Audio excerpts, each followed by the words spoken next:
Are we live? Are we live? Are we live? I think we are. What's going on, everybody? We got the Instant Classic Wrestling Podcast. It's the first live show ever. I don't have any guests. I was basically just trying this live thing out to see basically how easy it would be. Is it easier to upload this way?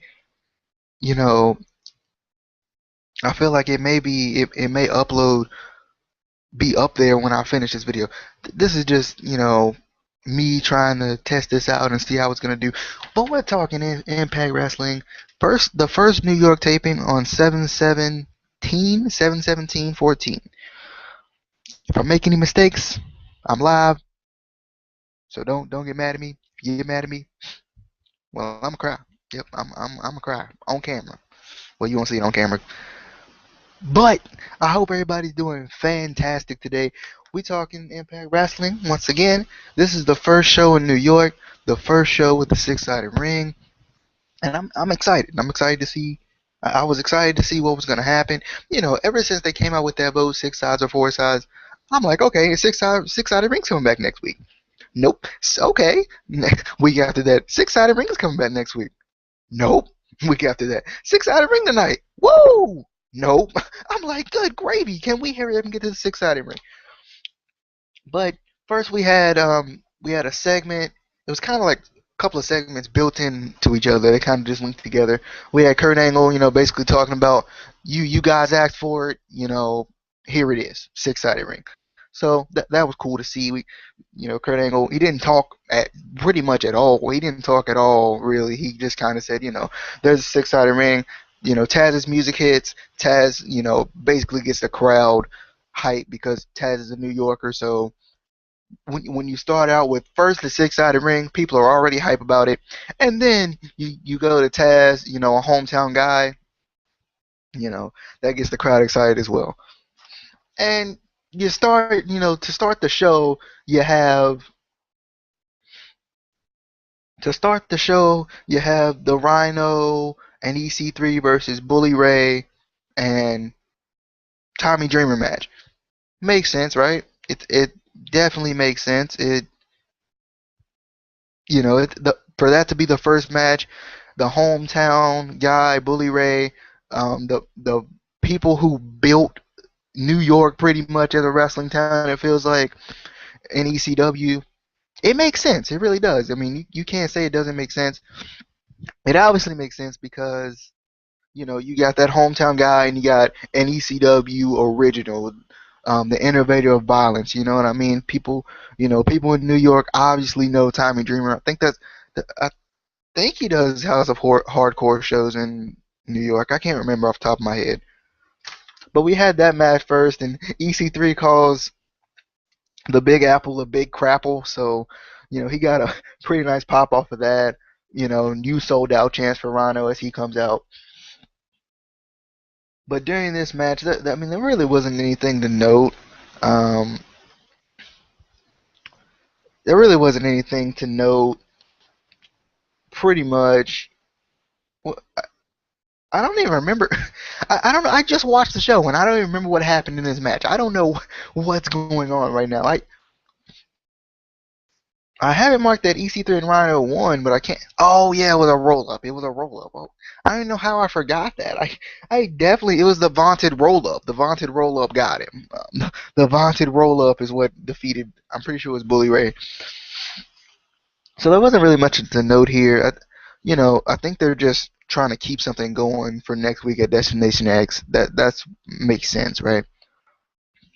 Next, we had the X Division Gauntlet match, and before that match, you had James Storm talking to Sonata again, just talking down to him, like don't choke, all of that, like, are you really as good as you say you are? Stuff similar to that. It's not exactly what he said, but stuff similar to that.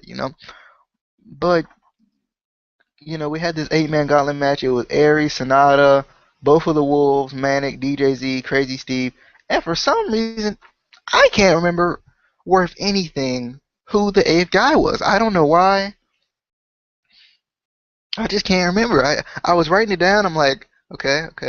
Why do I have seven people? I'm like, why do I have seven people? But I can't remember for the life of me who the eighth guy was. I got Manic, DJ. I don't know. But pretty much, I like this concept because at first they were like, it's over the top rope, and I'm like, oh goodness, we're having another battle royal. I am tired of seeing freaking battle royals in wrestling. I don't even, I like battle royals, but when they're used to determine the winners of a title, I'm not a fan, right? You know what I mean? But I do like the pin and give up stipulation at the end of the match. Sonata came in straight up great Kaliing everyone. He doggone hit everybody with the chop. Dang on, did you see? Sonata came in great Khalid everybody in the match. It didn't matter who it was. He came through and chopped your head off. Sonata, Sonata was great Khalid and everybody. Crazy Steve of all people actually got a freaking elimination. I know, gasp. Like really though, I was surprised at that. And when we got down to the final two, it was obviously going to be Sonata versus Austin Aries, right? I mean, Sonata's the only real contender at this point, besides DJZ. Besides DJZ, I'm like the biggest fan of DJZ right now. But really though, like Sonata and Austin Aries were the final two in this match, which wasn't surprising. But I was really, I was thinking to myself, I wouldn't be mad if Sonata won this match. After watching the match last week and just watching Sonata work, Sonata's really grown on me. I said before, I said one time I was like, pretty much you can't get over in wrestling unless you talk. Well, Sonata, being from Japan, doesn't know he doesn't have the best English, right? So he's not gonna talk all the time. He talks sometimes, but he's not gonna talk all the time, and it makes sense. So the thing about it is, though, you gotta think Sonata comes through. You know, his talent in the ring speaks for itself. The crowd was definitely behind Aries, but Sonata has talent. And the way Sonata gets frustrated, you could make a statement that he may heel turn, but with him being in a feud with James Storm later on, pretty much, he's not going to turn heel yet. He may turn heel later. He's not going to turn heel yet. And pretty much, this match was pretty much similar to the end of last week's match. There were some good spots. There was some good stuff going on, especially since they didn't have the time they had last week with it being a gauntlet match. But honestly, I just feel like Sonata has a lot of talent. I said it last week. I really feel bad for Sonata because Sonata comes through, right? Sonata comes through and basically freaking holds the X Division title for Austin Aries to probably cash in and win the heavyweight championship next week, which I'm gonna be mad about. I honestly, I'm gonna be real with you. I hope Aries keeps the X Division title because it's gonna bring more prestige to it, right? If if like you and I, like we go into TNA, we're like, you know what? We go into TNA and we get the chance to win the title. We win the X Division title. You're obviously gonna cash it in for the World Heavyweight title. It's the biggest title in the company. Why wouldn't you, right? But I feel like it brings down the prestige of the X Division title. I don't know if you guys feel that way, but I feel like it brings down the prestige of the X Division title. It really does. Like, oh, especially considering Austin Aries is like, I'm always around the X Division title at this time of the year. And it's like, okay, so you just basically just, it's as good as Aries works in the ring and as great as much as I love Aries, basically it made him sound like, I just come to win the X Division title so I can cash it in and win the world title. Which, how much prestige does that give the X Division title at all, right? So it would be nice. The only thing I don't want to see is Aries come up with an option D where he keeps where he keeps the X Division title, wins the world title, cause the WWE marks are gonna be like, TNA, they're copying WWE again. They're they're combining titles now. They're unifying the titles. Oh no, You know what I mean? I don't think TNA even has enough titles to unify anything, right? If it was a television title, then it would make sense, right? It would actually make sense, but it doesn't make sense for the X Division title. The X Division is the best division in wrestling. I mean, let's be honest. Like, you could see all the talent in the X Division from this gauntlet match tonight. You really could. I was watching this match and I was like, wow, there's so much talent in the X Division, and some of these guys aren't even technically in the X Division. You know, the Wolves aren't really in the X Division, being with them being the tag titles. They are the tag titles. They're carrying themselves pretty much. No, but really though, like with them being the tag champs, like it makes sense. It really does. So pretty much after Aries wins this gauntlet match, and Crazy Steve getting eliminations and stuff, we had EY and Rude versus Kenny King and MVP. So pretty much that was a backstage segment. They're pumping each other up. That's pretty much all the backstage segment was. And MVP still nursing this torn meniscus. He's like, you know what? Since I'm half man, half amazing, I'm gonna go ahead and fight and wrestle in this match anyway because I'm the man, pretty much. It's pretty much how that was, and pretty much this is with DQ. This is a no contest. Roll up and DQ in the same night. That hurts. That hurts. No, no, not this way. Like roll up and DQ in the same night. It's rough, but obviously they're setting up for next week, right? We haven't really had any feuds building per se. You know what I mean? So, and I really don't know what's gonna happen. I don't know what's gonna happen next week, right? It's pretty much a lot of unexpected things because who's Lashley gonna face next week? Is he gonna? Because I mean, the only guy he could face is Aries, right? But then again, I don't know what Aries is gonna do. Aries hinted to maybe doing something different besides option C, so it would make sense. It would change the game a little bit, right? So pretty much after that ended up being a DQ. There were some good moves in this match, but I mean it's still in a DQ, which is unfortunate. It makes me cry a little bit inside. Yeah, inside makes me cry a little bit.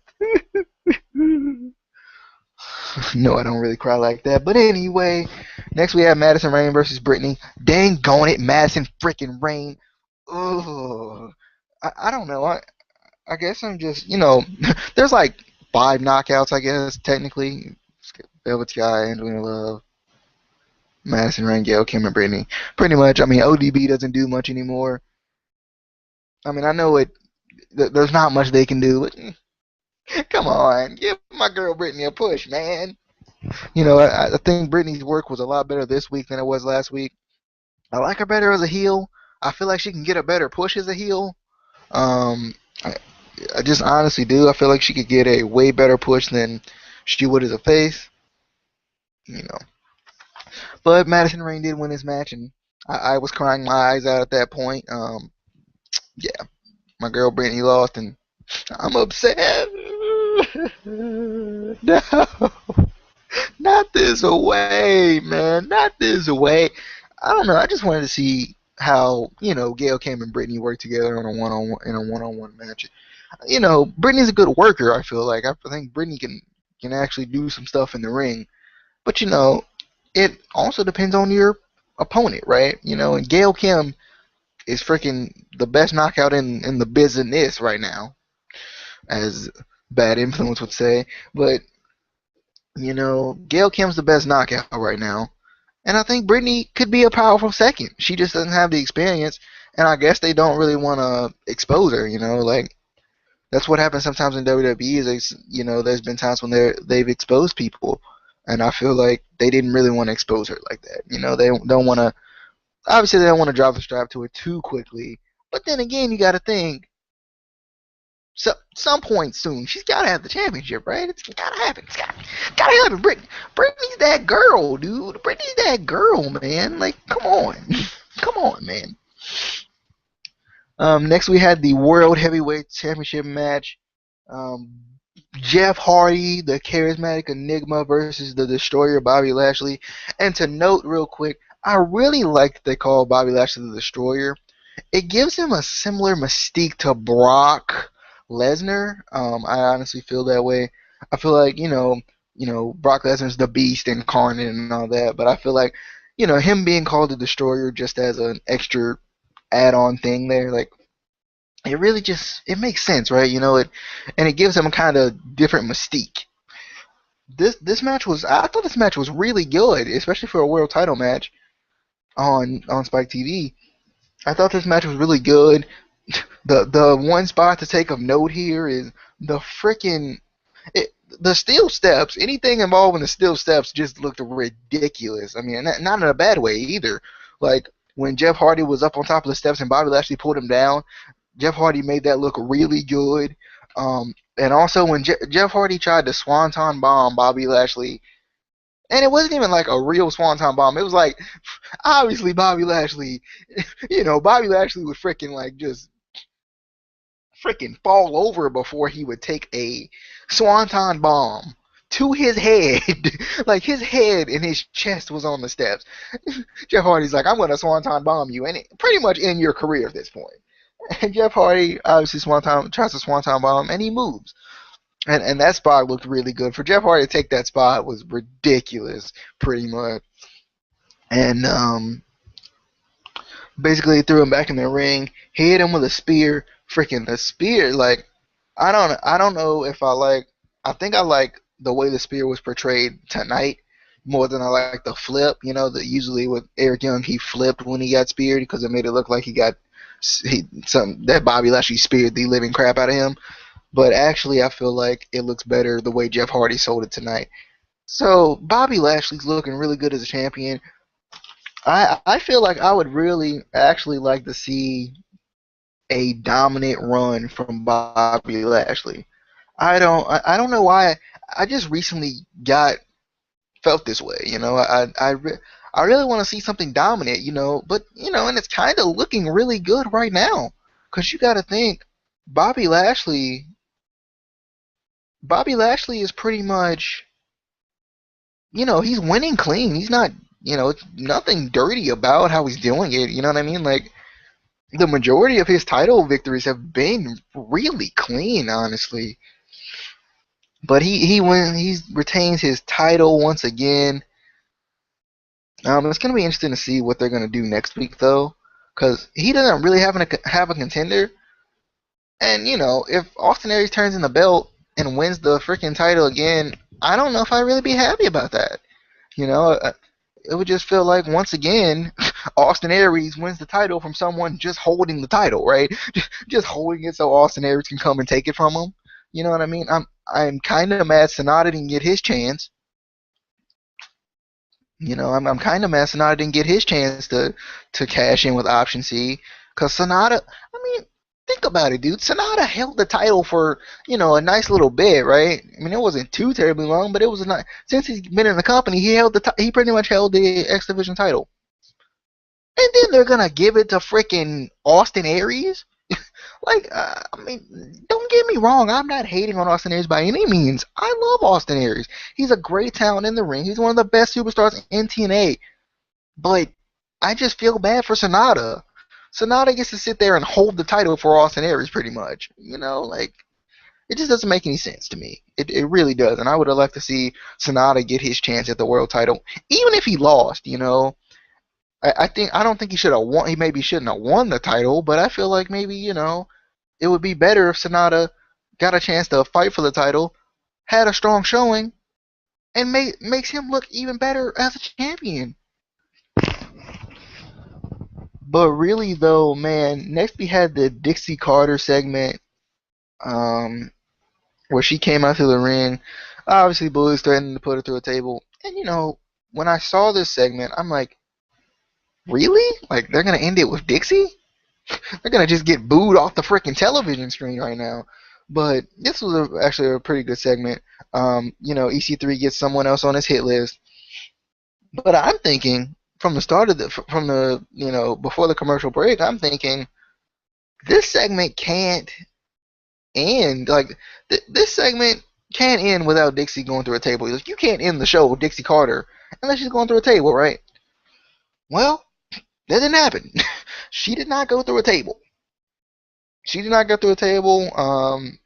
Actually, EC3 went through a table because Devon came and they pretty much 3D'd him through the table. So that was cool to see, and especially it makes sense considering Rhino's like, you sold out. Where's Devon at this point? And last week. So EC3 did go through the table. Note, one more note here. Rockstar Spud had on a normal freaking suit. Say what?